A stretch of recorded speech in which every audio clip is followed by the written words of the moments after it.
Yeah, welcome to Tucker Carlson tonight. Well, Washington's mass delusion tour continues. It's amazing to watch. Just hours ago, in the latest installment, the Secretary of Defense and the Chairman of the Joint Chiefs of Staff held a press conference at the Pentagon. And they told us what they've been telling us all week from the White House and the State Department and everybody in charge. They're telling us that our departure from Afghanistan, the one that looks like a disaster to you, has in fact, and this is directly from Lloyd Austin, the Secretary of Defense, been a resounding success.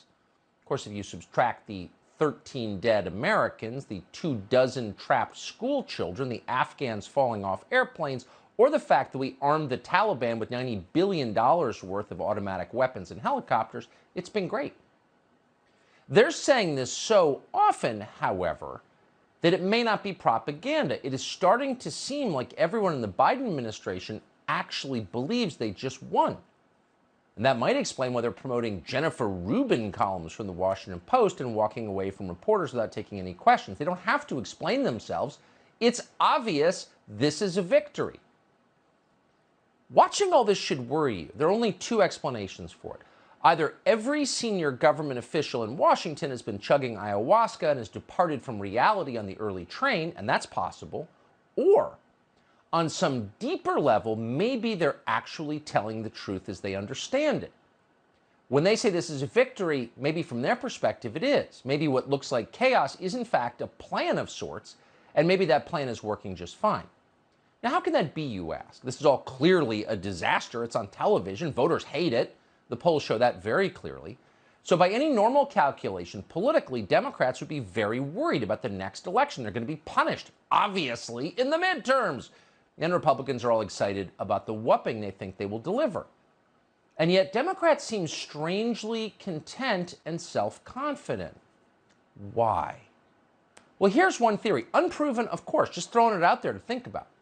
Defense Secretary Lloyd Austin announced that the Biden administration has evacuated about 125,000 civilians from Afghanistan.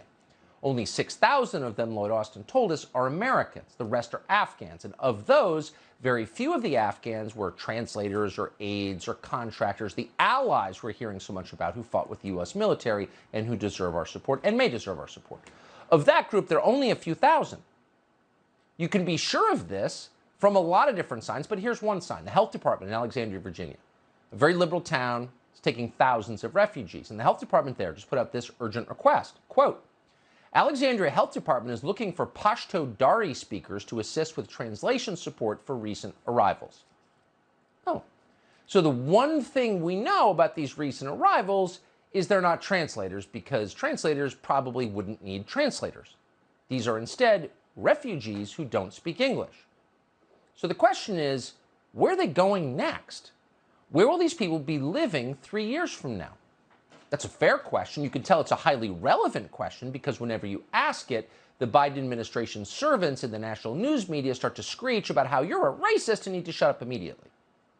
They're getting caught up in what I call the brown menace, which is this Trumper right-wing fear of people coming into the country from Central and South America.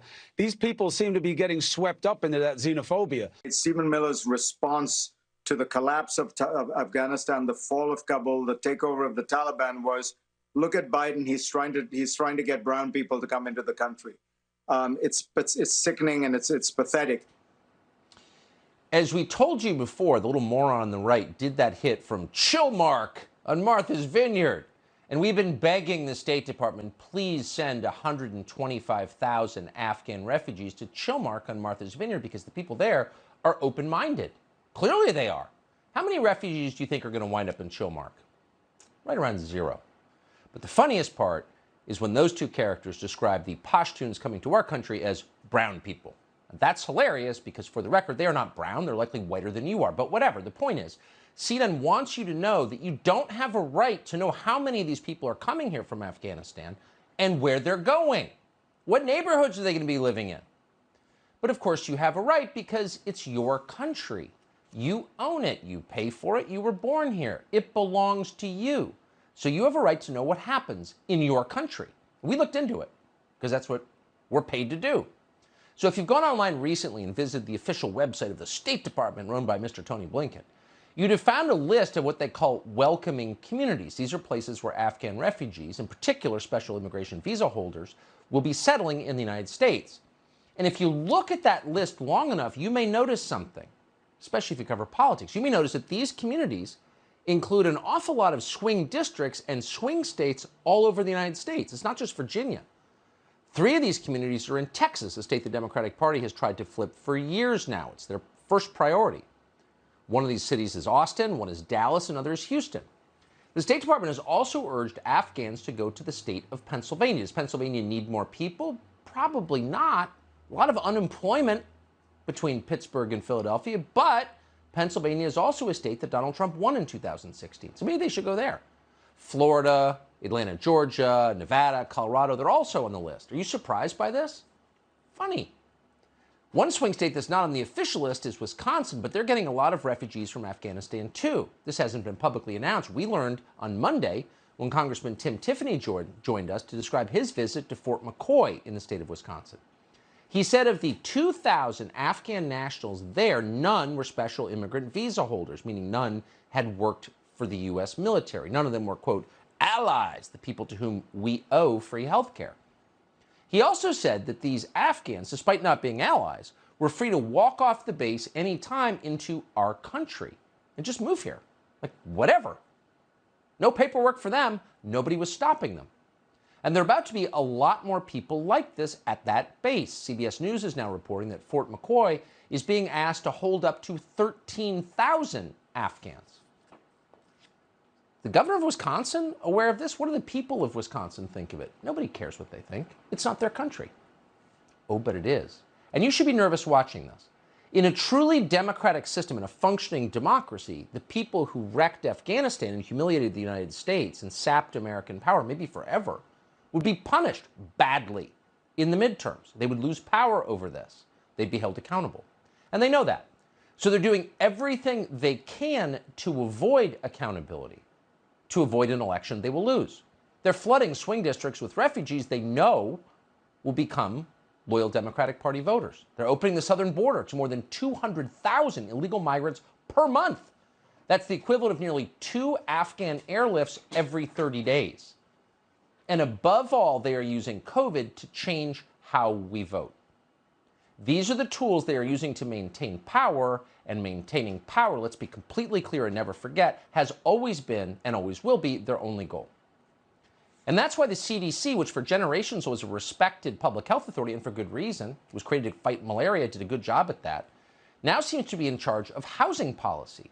Remember when Rochelle Walensky defied a Supreme Court ruling earlier this year to tell you that you can't evict people from your home for any reason, even if they're not paying rent? Walensky has not been fired for that. She didn't apologize for it, for desecrating our Constitution, for mocking the Supreme Court. No. Instead, the Biden administration has given her more power, which she now has. Watch as she tells you probably shouldn't travel for the holiday weekend, even if you've been vaccinated. We have actually articulated that people who are fully vaccinated and who are wearing masks can travel, although given where we are with disease transmission right now, we would say that people need to take these risks into their own consideration as they think about traveling. First and foremost, if you are unvaccinated, we would recommend not traveling. Okay, so this is a partisan Democrat for whom the concerns of the Democratic Party are never far from mine. So you have to think of it through a political lens because, trust us, they do. Why are they making you more fearful than you necessarily need to be? Some people should be very afraid of COVID, but not everybody should be. What is this about? Well, maybe it's for the same reason they would like hundreds of thousands of Afghans to flood into swing states. It gives them the power to change the rules of our democracy so they don't lose another election. Considering what's happening right now in California's recall election, which is about 2 weeks from today. In February, the state's legislature in California passed a law requiring that all registered voters get a mail-in ballot, even if they didn't ask for a mail-in ballot. Why would you do that? Well, COVID, of course. Quote, "The pandemic has not gone away," said one California assemblyman. Now, here we are in September, and of course, they're telling us the pandemic has still not gone away. And that is convenient for them, and specifically for Gavin Newsom, who knows that mail-in ballots, which by definition lack any form of voter ID, cannot be verified. Those kind of ballots overwhelmingly benefit his party because they abet voter fraud. In Connecticut, the Democratic Party is now allowing anyone to vote absentee as long as they say they're afraid of getting sick. Quote, anyone who's afraid of contracting COVID or expects they'll be sick, one town clerk announced, is entitled to a mail-in ballot. Now, these orders came directly from the state's Secretary of State, who is, of course, a partisan Democrat. The town clerk told a local media outlet that the changes to Connecticut's voting system are likely to become permanent no matter what happens with COVID. So this isn't about public health. This is about elections. If it was about public health, they'd be telling you to lose weight. But they're not. This is about elections. But whatever you do, don't notice that. Don't ask questions about the thousands of Afghans they haven't vetted. We're quoting now, I can absolutely assure you that no one is coming into the United States of America who's not been through a thorough screening and background check process. That's what Joe Biden's press secretary said just today, but it's a lie. Meanwhile, hundreds of thousands of unidentified illegal aliens stream across the southern border every month. Who are these people? We don't know. We can't know. In a functioning democracy, this wouldn't work. Voters wouldn't put up with it. Even partisan Democrats would say, come on now, you have to have a border. It's a country. So when you start behaving this way, so outside the bounds of normal behavior, so far from what the population actually wants, clearly you don't plan to be held accountable at the election. You plan to change the way the election works. And that's exactly what they're doing. Sorry, it's true. Stephen Miller is fully aware of this. That's why they hate him. He was a former senior advisor in the White House. He joins us tonight. Stephen Miller, thanks so much for coming on. Thank you. Look, I think for normal people, they tend to be very literal. So, COVID's a real disease, killed a lot of people. Everyone wants to be safe. Okay, we'll hear you out. Refugees, Americans are big-hearted. They want to help the people who helped us. They want to help in general. They want to do the right thing. I don't think a lot of normal Americans of both parties see that there is a political motive behind these policies, but there clearly is. Well, what we are witnessing right now, Tucker, is the greatest bait and switch of all time. Joe Biden callously played on America's sympathies for a small core of Afghans who worked closely in difficult conditions with American troops, left all those people nearly in Afghanistan, and then in their stead brought over 100,000 randomly selected Afghan nationals, and he is not bringing them to the United States through any lawful process or through any lawful vetting channels. And my sources inside of government are very clear that most of these individuals, when you run a background check, it comes up blank. They're ghosts. Nobody knows who they are. Of course, if they'd worked for the U.S. government, when you take their fingerprints, it'd come up right away. But there's no matches because they didn't work for the government and nobody knows who they are. But it gets worse. I have also been informed very credibly that this is the beginning, not the end, of the refugee resettlement operation. As we speak, the Biden administration is making preparations through its foreign consulates and missions to accept in an open-ended, unending way Afghan nationals who leave the country and apply at any U.S. mission around the globe. Mostly that'll be happening in Pakistan. Again, they will bypass lawful visa channels and, if necessary, abuse and, in fact, violate a law known as parole, which is meant for very exceptional case-by-case circumstances, and bring these individuals into the country with no real vetting and no real knowledge of who they are. But more important than all of this, Tucker, is common sense. If you bring in several provinces worth of individuals from Afghanistan, you will replicate the conditions in Afghanistan here in the United States of America and all the horrors that entails. Which is why I think Martha's Vineyard is a perfect place for them to go. The island's big enough for 100,000 Afghan refugees, and if the people on that island can afford to help, they say they care. Every single Afghan refugee should be moved to Martha's Vineyard tonight. Open their homes, open their clubs, open their private schools, open their private dinner clubs, all of it. Amen. Tonight. Stephen Miller, I appreciate your coming on tonight. Thank you. Thank you. So Americans were completely shocked by what happened in Afghanistan. The question is, why were they so surprised? Because they had no idea that the Afghan army was going to fold and it wasn't a real government. Why didn't they know that? Because permanent Washington had lied to them for years. And in particular, one Republican member of the United States Senate lied to them for years. We'll tell you who that was. We'll be right back. It's hard to overstate the damage the Biden administration has done to the United States over the past couple of weeks. They abandoned hundreds of American citizens in Afghanistan, including school children, even as they imported thousands of unvetted Afghan tribesmen into the United States. And then on the way out, as one final insult, they armed the Taliban, which is now the best equipped army of its size in the world. It's all beyond belief. Most people are stunned by it. But we've got to be honest and tell you that the Biden administration didn't do this alone. They've had a lot of help over a very long time from the reckless neoconservatives who run our foreign policy establishment. The main reason Americans were so shocked by the fall of Kabul last week is that for years, people in Washington have been lying to them about it and telling them everything in Afghanistan is just fine. It's improving, forever improving. Our sacrifice is well worth it. Our strategy is successful. Just keep sending us money and young soldiers, and we will make the world safe for America. For decades, that's what they've told us. One of the main mouthpieces for these lies has been Senator Lindsey Graham of South Carolina. Graham identifies as a Republican, but his views in real life are indistinguishable from, say, Tony Blinken's or Mark Milley's. Graham's real constituents are in permanent Washington, not in South Carolina. We've pulled together tonight 3 representative sound bites that tell you the story of Lindsey Graham's personal responsibility for the debacle now on display in Afghanistan. Here's the first of them. This is from 12 years ago.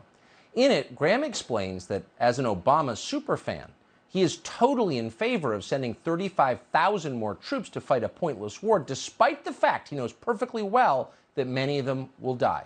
Watch. When it comes to Afghanistan, I am completely supportive of the President-elect's decision to send 35,000 troops into Afghanistan. They're needed. I would like every American to know that not only are the troops needed, unfortunately casualties are likely to increase, but we have a game plan in Afghanistan that I think justifies the expenditures of blood and treasure that's about to come. Nuzzling with Obama, telling us that unfortunately casualties will increase, but we have a game plan in Afghanistan that I think justifies the expenditures of blood and treasure. So now's the moment to ask, really, Lindsey Graham, what exactly was that, quote, game plan? And at what point did you realize that it wasn't working? Well, if Graham ever knew that his plans were failing, somehow he forgot to mention it to the rest of the country. So here he is 2 years later telling us that we're really, really close to winning in Afghanistan. And not just in Afghanistan, but also in Tunisia, Egypt, Libya, Syria, and Yemen. This clip is hard to watch, but please make yourself. We're on the verge, in my view, of turning this thing around. I see Afghanistan, Tunisia, Egypt, Libya, Syria, Yemen as incredible opportunities to change the world for the better. If we as Congress accelerate the withdrawal schedule because it's popular at home, we will undercut all the gains we have made. So the beauty of videotape is it lives forever. That was 10 years ago. Afghanistan, Tunisia, Egypt, Libya, Syria, Yemen. Lindsey Graham described them all as little laboratories to test his theories. All those places still exist. They're still countries. The question is, how are they now? Has any one of those countries been improved by Lindsey Graham's game plan? Well, that's a good question. You have to ask the people who live in those countries, many of whom have since fled as refugees to Germany and Sacramento, California. Lindsey Graham himself has not weighed in on the results of his game plan. He doesn't like to look backward. Reflection suggests accountability. If there's one thing Lindsey Graham is strongly opposed to, it's that.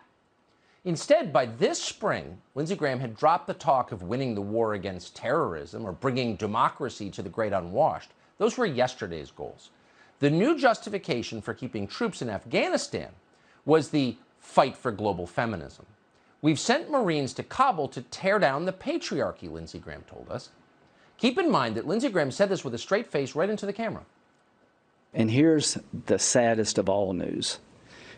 As difficult as Afghanistan has been and will be, things have changed. I went over right after the fall of the Taliban. Today, there are over 6 million women who've been educated, Kabul is a very commerce-driven area. People can sing and dance and live their lives without the oppression that the Taliban brought on them. Ooh, he's been going there for 20 years. The last gender studies class in Afghanistan has shuttered its doors. Everyone in that country is now thoroughly binary. So the question is, was the whole experiment worth it? We'd love to know what Lindsey Graham thinks about that. You see him on television quite a bit, all the time, on his never-ending fundraising tour. I'm a conservative, send me money. It's political televangelism. But weirdly, Lindsey Graham won't come on this show, and that's a shame because it would be a worthwhile conversation for everyone. The invitation remains open. Well, Joe Biden told us that the fall of Kabul has been a, quote, extraordinary success. An extraordinary success. And everyone around him is saying the very same thing. So it's a moment like this that you need, what do they used to call them, a reality check from someone who knows the country and has been following it closely and who doesn't lie for a living. And that would be Lara Logan. She's the host of Lara Logan Has No Agenda on Fox Nation, and she joins us tonight to assess that claim. Laura, thanks so much for coming on. An extraordinary success. Is that your view? Tucker, I mean, I just was stunned when I heard that. And, you know, so were hundreds, in fact, thousands of Americans who know what's going on the ground there, including many, many Democrats.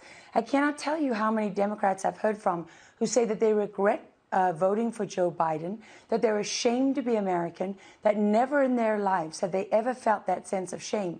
Because this is the kind of thing we're talking about, right? There are literally wounded Afghan special operations soldiers who were wounded before we pulled out, who are lying in their hospital beds waiting to be executed by these Islamic terrorists who they were fighting, and now the U.S. is supporting and saying, well, maybe we'll give them aid, we don't want to call them an enemy, and this has just been a great success. I mean, the thousands of desperate Afghans, I've lost count, Tucker. I'm drowning under the cries for help. And it is heartbreaking. And I cannot tell you how many soldiers and veterans and other people are just, they're trying to put their shock and their heartache aside to do what the government isn't doing, which is live up to America's promise to leave no man behind. I wonder how long it'll be since the Afghan government is now the Taliban and we're supporting the Taliban, we've armed the Taliban. How long will it be until we're told that criticism of the Taliban is racist? Well, it's interesting you raise that point, Tucker, because do you remember when Islamophobia became a thing?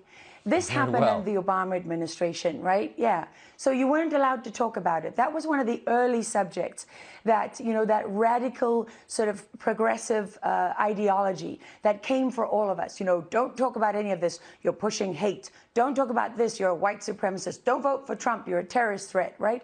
We see this play out now. And you know what? Americans realize this now. It's been going on too long. It's happened to too many people. People on both sides know it. You ever wonder why the Democrats are so disciplined in their messaging? You know why? Because they come for their own.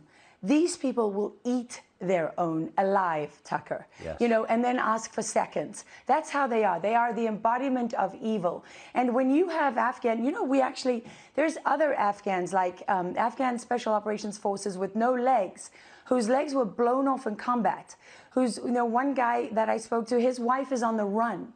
And he's there waiting for these execution squads. And what you're having is Afghanistan is being locked down right now. The borders are being sealed. The entire country is being turned into a killing zone. And the United States is not doing anything to persuade the neighboring countries to open those borders. They are letting the Taliban shut them down on their side and begin to systematically hunt the most vulnerable, high-risk, high-value Afghans, including those who created leadership schools and can train terrorists for generations to come. Yeah, our new allies. Lara Logan, thank you for that. It doesn't sound like an extraordinary success at all. We appreciate it. No.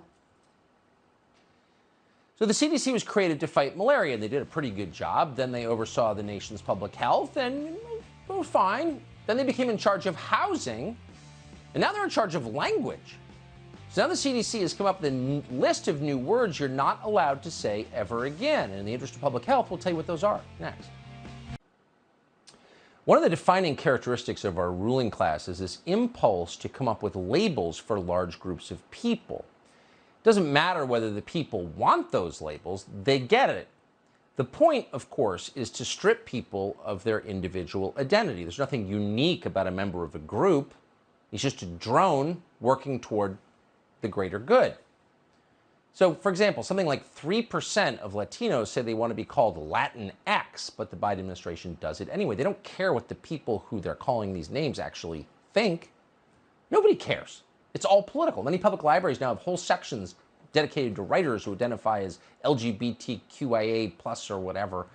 They're nearly running out of letters for the acronym, but they can't help themselves. The point is to dehumanize and segregate millions of people into arbitrary categories in the name of empowering them. Aldous Huxley caught on to this a long time. Quote, to be able to destroy with good conscience, to be able to behave badly and call your bad behavior righteous indignation, this is the height of psychological luxury, which is deep and true in this case. The COVID pandemic has allowed our public health establishment to indulge that psychological luxury for a year and a half now, and there's no signs they're giving it up. The CDC, which again was created to stop malaria, now controls public housing policy in this country, has now announced a new commandment in the name of health equity. According to the CDC, you're no longer allowed to talk about, quote, people who don't want the COVID shot or any of the reasons they might be hesitant to take that shot. Those are irrelevant. Instead, you must refer to those people by their new name, a new category. They're people who have yet to receive the vaccine. It's hard to describe how creepy that is because it suggests free will plays no role in who they are. They just haven't been forced hard enough yet, in other words. There are many more examples of this. You're also not allowed to refer to smokers anymore. Instead, you need to call them people who smoke. You shouldn't call anyone disabled, but rather a person with disabilities. This is social control masquerading as sensitivity. As always, we'd laugh it off, but there's really nothing funny about the CDC at this point. Unelected, unaccountable, more powerful than the United States Congress. Most of us imagine when democracy died, our new masters would be wearing military uniforms. Who guessed they'd be in lab coats? We should have guessed. So the Federal Reserve is supposed to be nonpartisan. Their mandate is defined by law. It's to ensure two things: stable prices and stable employment. But beginning this summer, Democrats in Congress have tried to transform the mission of the Federal Reserve.